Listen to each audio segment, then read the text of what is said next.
Tracy, here's my question. When you first heard about this, and I'll be honest with you, I was shocked too about it, and I actually know a victim of trafficking. That's what got me involved. I went to law enforcement, and they said, hey, it's probably just, a girl that's getting money on the side. Then I went to some other people, they said the same thing until I had to cowboy up, and we do something about it. As a mother, as a grandmother, and you're looking now at the way the fabric of Texas is, what's your ultimate fear if we don't act? And what is your call to action to the crowd? Well, we're losing our children. And not just by them going into trafficking, we're losing our children. They're being desensitized to all of this. So it's becoming normal.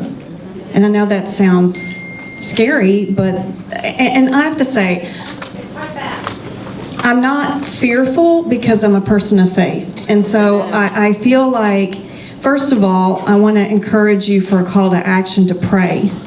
Because each of us have a role, and you've heard already in this panel, we each have a role.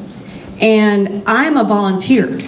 I have worked full-time as a volunteer, and when I work in the legislative session and we go down on our own money 2 and 3 times a week and fight. And when they're talking about know who you vote for and voting, people, wake up. I will tell you right now, legislation in Texas is being stalled by conservatives. Yes. That would prevent, now we finally got it moving this week, but it's almost to the end. They play games. So I don't want to go on a rant here, but the problem is, what I fear is that we will stay asleep on these issues. We can get upset here. We can hear, you're very, very impactful. We can hear this and be fired up and walk out the door and have good intentions. And good intentions do nothing. We have got to be willing to pay attention to who is in office in your cities, who is in office in your state.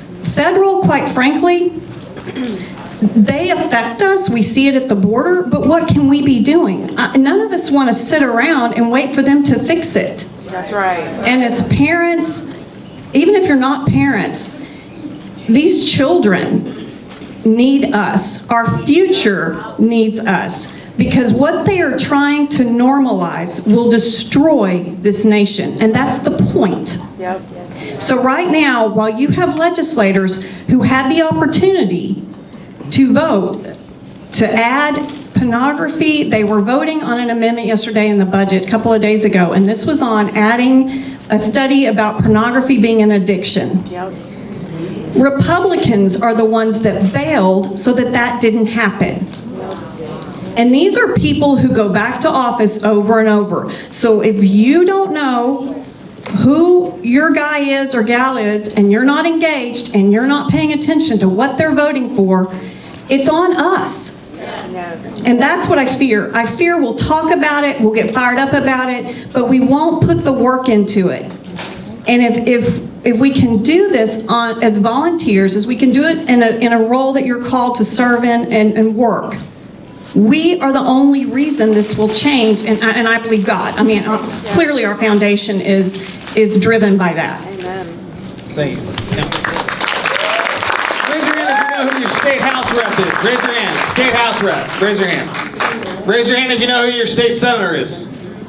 Okay, and those are legislators. Right? Not just your state senator, not Ted Cruz. No, your state senator. And if you want to know how to find this out, we'll be happy to tell you. Yes. You can. Thank you.